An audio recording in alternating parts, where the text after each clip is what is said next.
রোজার মাসে বিয়ে করা জায়েজ আছে কিনা? অবশ্যই রোজার মাসে কেউ চাইলে বিয়ে করতে পারে, এমনকি রমজানে রোজার মাসে রোজা রেখে দিনের বেলা যদি বিবাহের আনুষ্ঠানিকতা হয় সেটিও জায়েজ আছে। তবে হ্যাঁ, এটা ঠিক যে স্বামী-স্ত্রী সুলভ নির্জন বাস কিংবা আপনার স্বামী-স্ত্রীর সুলভ বসবাস, সহবাস সেটা জায়েজ নাই। কিন্তু রোজার মাসে বা রোজার দিনে, রোজা রেখে এমনকি যদি বিয়ের আনুষ্ঠানিকতা সম্পন্ন করা হয়, আগদ সম্পন্ন করা হয়, তাতে শরিয়ার দৃষ্টিকোণ থেকে কোনো অসুবিধা নেই।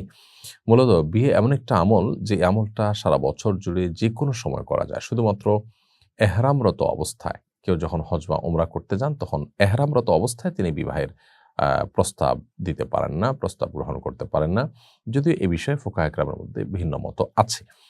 কিন্তু আ এছাড়া পুরো বছর জুড়ে সবসময় আপনার বিয়ে করা যায়, বিয়ের প্রস্তাব দেওয়া যায়। আমরা অনেকেই অনেক কিছু ধারণা করি এই প্রসঙ্গে। যেমন অনেকে মনে করেন যে কাটা চাঁদে বিয়ে করা যায় না। জিলহজের মাসে কোরবানি হয়, পশু জবে হয়, সে মাসে বিয়ে করা যায় না। এরকম আরো অনেক নানাবিধ আপনার ধারণা মানুষের মধ্যে প্রচলিত আছে। এর কোনটাই কিন্তু ভিত্তিশীল না বা কোনটাই সঠিক নয়। খেজুর দিয়ে ইফতার করা সুন্নাত। কিন্তু এখন খেজুরের যে দাম, দরিদ্র মানুষ খেজুর দিয়ে ইফতার করার সাধ্য নেই। তাহলে কি ইসলাম গরিবদের প্রতি অবিচার করল না?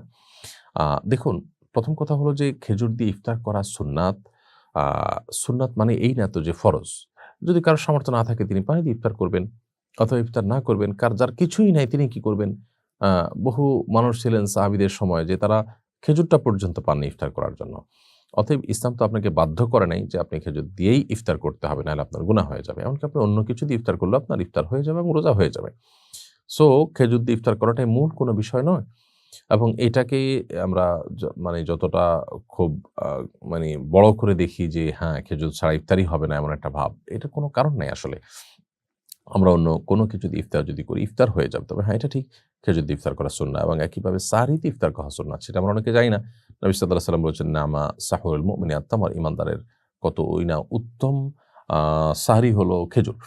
খেজুরের মধ্যে প্রচুর পরিমাণে খাদ্য শক্তি আছে, প্রচুর পরিমাণে এনার্জি আছে। খেজুর আমাদের আ খাদ্যের ঘাটতি পূরণে নানা দিক থেকে সহায়তা করে। সেই জায়গা থেকেই যথাসাধ্য আ ইফতারিতে এবং সাহরিতে খেজুর খাওয়ার চেষ্টা আমাদের করা দরকার। কিন্তু কোনো কারণে কেউ খেতে না পারলে কোনো অসুবিধা নেই।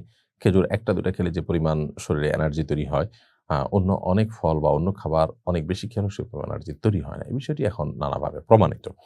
সো নবী সাল্লাল্লাহু আলাইহি ওয়াসাল্লামের সুন্নাহর অংশ হিসাবে খেজুর খেতে পারলে ভালো, না খেতে পারলে কোনো অসুবিধা নেই। যার সামর্থ্য নাই তার রোজা যে একটু কম হবে বা সওয়াব যে একটু কম হবে এমন কোনো কথা নেই। বহু লোক খেজুর খেয়ে রোজা রেখে খেজুর খেয়েছেন এবং রোজা রেখে ইফতার করেছেন আ খেজুর দিয়ে।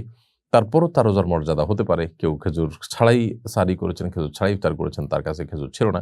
তার মর্যাদা ওই খেজুর খাওয়া রোজাদারের চাইতে অনেক বেশি হতে পারে। অতএব খেজুরের উপর নির্ভর করে না বা রোজাদারের মর্যাদা হওয়া না হওয়া। সো এটা গরিব মানুষের প্রতি জুলুম হতে যাবে কেন?